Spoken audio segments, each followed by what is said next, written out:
Welcome everyone.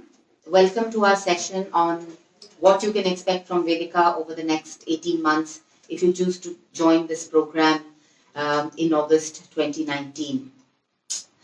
We thought we'd spend some time talking to you a little bit about what you won't find on our website, or at least many things that you won't find on our website. And one of the questions that I get asked very often is, why Vedica? Why all women's? How did this idea start? And very quickly, the genesis of this idea lies in our commitment to helping women be able to live a life of dignity. And when I sat and thought about what is it that will allow you to live with dignity, there was one very clear answer, which is that dignity and dependence don't go hand in hand, which meant it was important for women to be independent.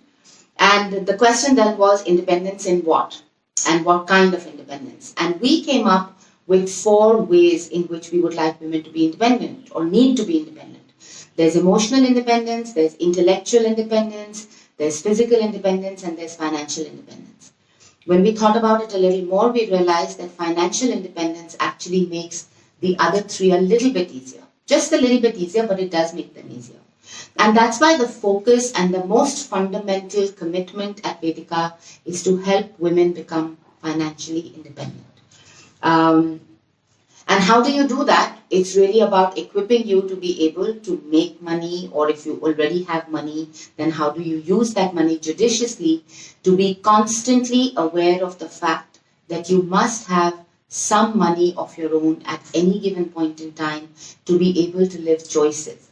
Someone asked me what success meant to me, and I was telling them, after thinking quite hard about it, that it's not the conventional sense of success. Of course, we all need some money, and we need what we need to do to live, a roof over our heads and things like that.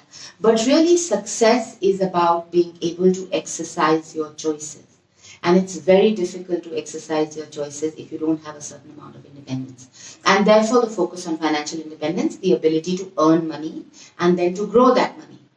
And that's the whole reason why Vedica was born. And when we thought about what it would mean to get women jobs, we started studying the whole world of women in work.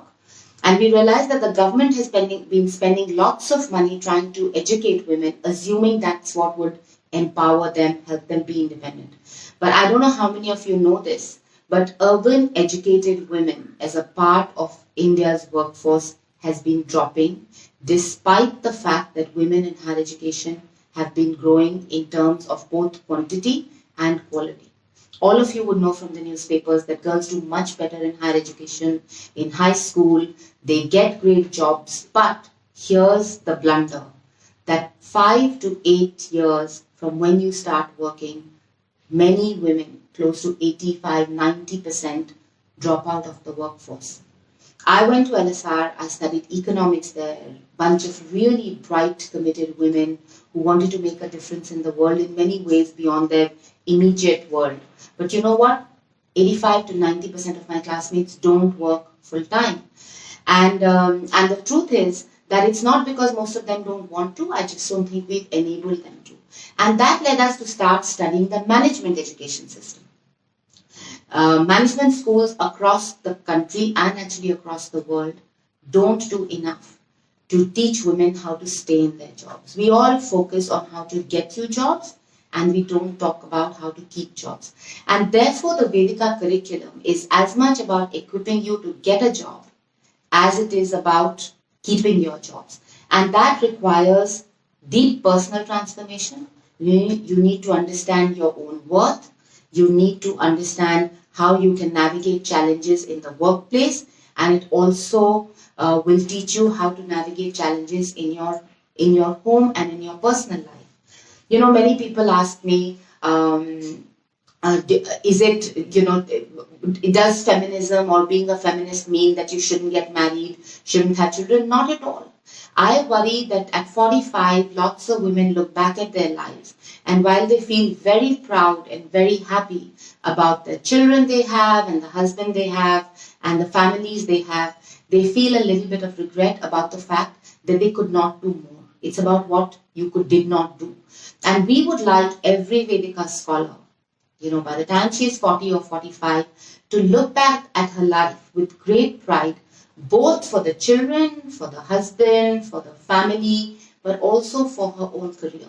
So, if you want only one of those, that's fine. But if you want all of those, that's possible, and actually that's how it was meant to be. So with that in mind, our curriculum has 4 tracks. We've taken a 1-year MBA program and put it at the heart of this program. And that's because we realized that lots of women, just in terms of numbers, first of all, don't go into management schools. When they go into management schools, the programs and everything else is so tailor-made to the way men have actually worked and think about work, that women's strengths don't get recognized and don't get built upon. I'll give you a quick example. We often use this analogy. Think about a golf academy. Lots of people come and sign up, and everybody's taught the same things, but the truth is that some people are right-handed, the majority, and then there are some people who are left-handed. But this golf academy only has right-handed clubs. So the person who's left-handed doesn't even have the tools that they require to be able to reach their potential. And we feel, because the world of work has been designed over the years, due to a natural division of labor over the years by men, the tools and the techniques and the ways of being successful that are focused on very often in management education cater to men. And therefore, the things that women stand for, partly because of conditioning, and 25 years out or 50 years out, maybe we'll have a different conversation. I hope we have a different conversation. But till then, empathy, nurturing, collaboration, all of these things are attributed much more to women. And how do you use those as strengths in the workplace? Tears, emotions, very common problem. But I think if there were more women in the workplace and women were taught how to develop or build on their strengths, then these things would not be drawbacks for you in your careers. So a big focus of ours is, one, to make sure that the management education we are giving does not only prepare you for a rat race that you might not want to be a part of. We prepare you for a career. We prepare you for a career. It could be in the corporate sector. It could be in the government sector. It could be in an educational institution. It could be in the development sector, or it could be for you to want to be an entrepreneur. But whatever you want to do requires management skills to go up the ladder and be successful. And by shunning management education, women often gave up the opportunity to understand organizations, understand all the other factors that play into a long-term, scalable and successful career. So the 1-year program from an MBA school is at the heart of what we do. But we feel that's incomplete for you to succeed and be able to keep your job. So a very important track is personal growth and transformation, in which we work very hard with our girls consistently over 18 months to, first of all, imbibe the notion of equality.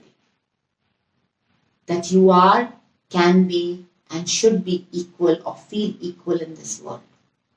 And that's about dreams, it's about aspirations, it's about reality, it's about execution, everything. You discover yourself so that you don't have to mimic others to succeed. We focus a lot on authenticity. You should be able to be successful while being who you are. You don't have to copy men, and you certainly don't have to copy other women either. And that's a big part of the personal growth track. The third thing is that while people pretend everything is equal and same, the truth is it's not. When you step out from an MBA program into the world, women suddenly discover that the world that they are in is different from the world of work that men inhabit. So if you knew those issues beforehand, you could actually be much better prepared for the workplace and for conversations in your domestic space or your personal space, to be able to not drop out the first time you're hit with a dilemma or a challenge. We bring lots of role models for you. You can learn from their experiences and then discover that you can be gentle, you can be assertive, you can be quiet, you can be loud, you can be modern, you can be traditional, you can be in the social sector, you can be in the private sector, but you can still be successful with your own formula. You don't have to, you live in a competitive world, but your biggest competition is with your yesterday. Who you were yesterday, you have to be a better version of that today. So that's the personal growth track. And I'll give you one very quick data point. We studied women's only executive education program because those are growing by leaps and bounds internationally. People are discovering that women face unique challenges, and then, if they are sort of successful and on the fast track, then organizations put them through all women's executive education. We don't have to wait till the time people are in their mid-30s, have already made some mistakes, then discover challenges and then are equipped to deal with it. We have taken all the curriculum that different exec education programs focus on, and they are very similar. Negotiation, assertiveness, confidence, visibility, executive presence, lots of things that women are considered to be less proficient at because of just conditioning and the way we grow up, the messages that we get from the world, and that has been introduced into this track. So you will go out into the world equipped already with problems or challenges that you had otherwise have discovered without having been forewarned.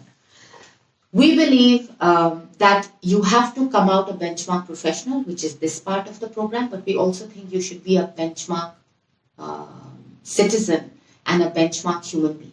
Our liberal arts program prepares you with context for the world that you live in. How do you understand the context for your businesses? How do you become a better citizen without understanding the politics, the economy, the sociology, the philosophy of the world that we live in? And that's the liberal arts track.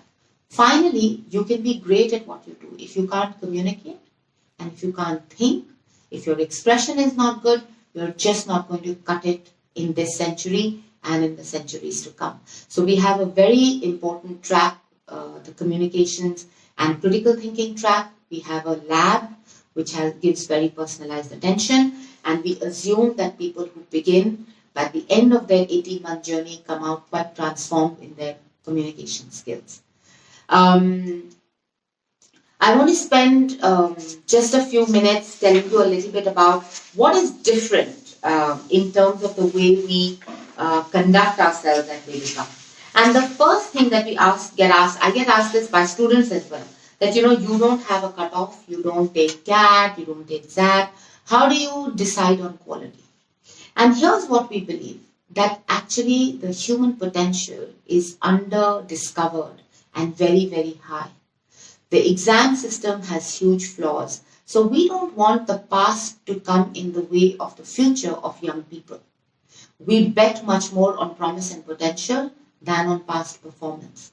So the focus is on seeing how hungry you are, how committed you are to success, and whether you have the academic capability to cope with our program. So we don't really have an academic cutoff, but the interesting thing is that we get, I think almost by self-selection, very high quality of people. But philosophically, we feel that 18 months we can work very well with people who have potential, even if their past performance wasn't great. We have a visiting faculty model, which allows us to get the best from the world to come and work with you, teach you, inspire you, and go away.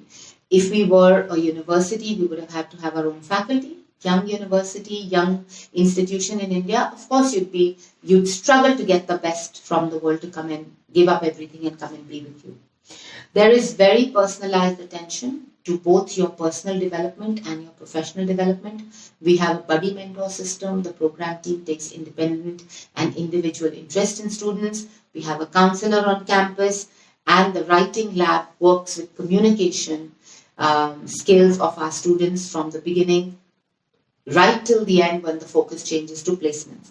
You know that we give assured placements to our scholars. We've had a great track record. We've delivered on that promise. You just need to go to our website to see the kind of placements we have, the kind of roles that we have. Big names are here, and that's a big source of pride for us. I get asked very often whether we're a feminist organization, and I turn back and ask, what does feminism mean to you? To me, it means that people should think men and women are equal, socially, politically, economically. And to that extent, of course, we are feminist. However, we recognize that everybody has their own brand of feminism. And it's not it's not easy given the world that we were born in to feel equal from the time we were born. Maybe we are there, but there comes a time, sometime around teenage, when conditioning kicks in, and then all of these things that introduce diffidence, that introduce doubt into our systems creep in.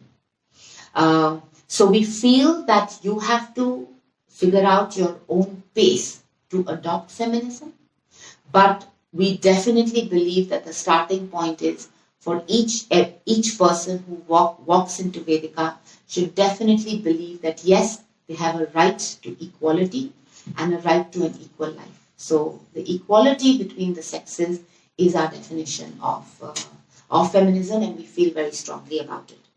Now, and like I said earlier, equal focus on being a benchmark professional, a benchmark citizen, and a benchmark human being. I don't know if there are any questions. If I can take any individual questions from people. The other thing that I can talk a little bit about is our history. We've now been around for 4 years. Our reputation is a little bit bigger than that. We get a lot of, people have very high expectations of us. But by the end of this year, we will have 200 Vedica scholars out there with great starts to their careers. We offer a very rich and well-rounded academic program that has got a lot of acclaim. We would have delivered 4,500 hours of instruction. I want to give you a very quick data point.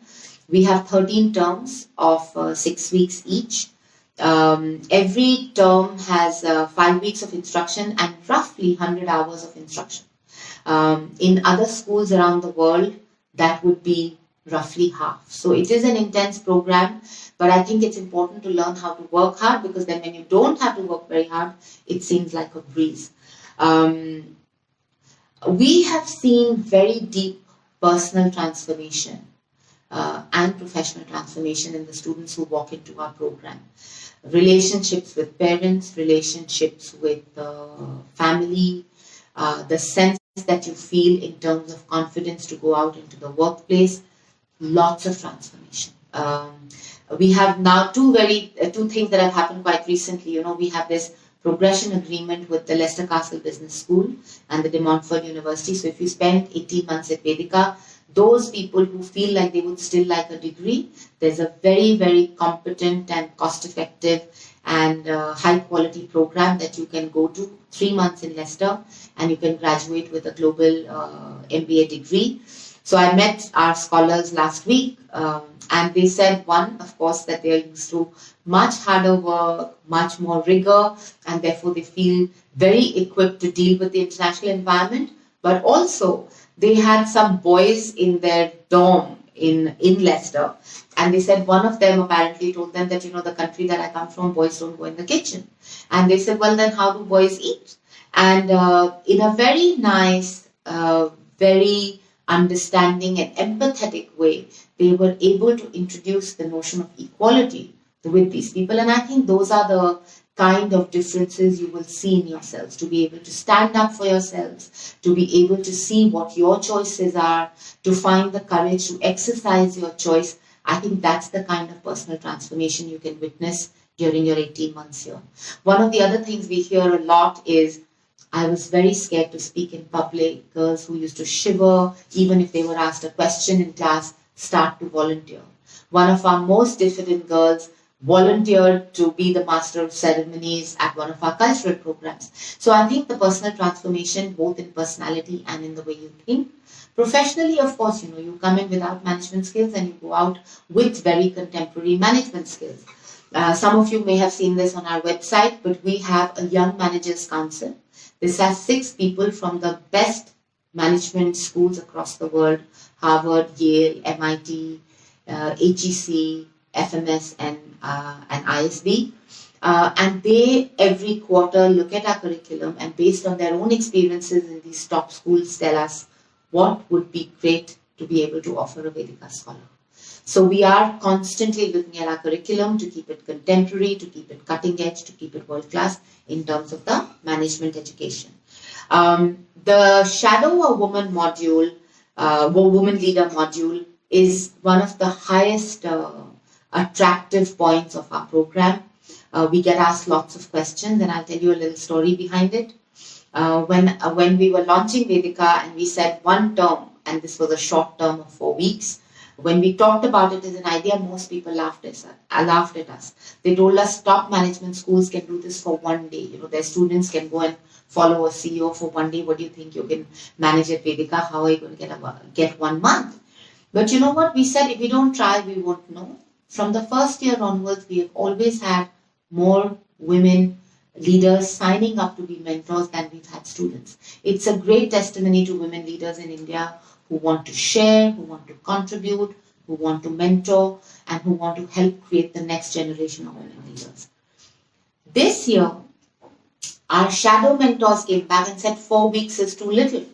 So we've now extended that to 6 weeks. 85% of our mentors said that they would like Vedica scholars to come and shadow them for 6 weeks. So from this year onwards, we will be offering the shadow module for 6 weeks. At least 15%, 10 to 15% of our shadow mentors are overseas. And this is clearly one of the highlights because it exposes you to work and it also exposes you to women's leadership styles. When you come back from the shadow, all our scholars share their experiences. So every of our scholars gets the experience not of one shadow mentor, but of the whole cohort. So this year, every scholar had the experience of 70 shadow mentors that got collated at the end of the shadow module. So that's one of the most attractive points of the program that we offer. We are now expanding. You would again know this from our website that we offer. The program is subsidized, so everybody gets the benefit of a Vedica bursary. But even after that, we are very conscious that we'd like to extend the Vedica experience to people well beyond a certain kind of financial category. So we do have scholarships. These scholarships are based on merit, on need, and or on our expectations of diversity in the class.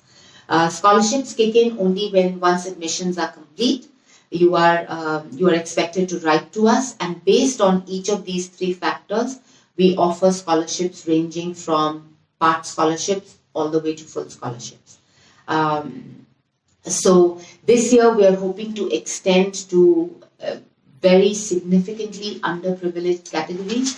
We are now inviting scholarships from corporates. So far we had never gone out to raise CSR funds for Vedica, but we now believe we have a 4-year track record.